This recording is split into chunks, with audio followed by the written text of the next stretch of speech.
सिया राम सिया राम सिया राम कहिए, जाहि विधि राखे राम ताहि विधि रहिए। अर्थात we should take life as it comes. हमें नहीं पता है कि अगले क्षण क्या होने वाला है। अमूमन कहाँ हमें पता होता है कि कल क्या होने वाला है।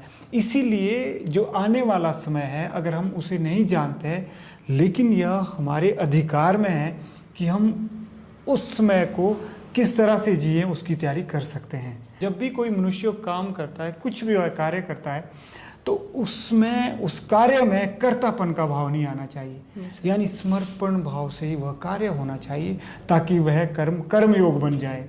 तो इसलिए राम तेरे साथ का मतलब है कि कुछ तो अज्ञात शक्ति है, क्योंकि आज हम बहुत ज़्यादा ज्ञात के गुलाम हो गए। यानी जो मैंने सुना है और मैं कहता हूँ कि यही सब कुछ है। जो हमारे बड़े बड़े ग्रंथों में लिखा है, हम बोलते कि नहीं यही सब कुछ है। तो हमें ज्ञात के गुलाम नहीं होना है।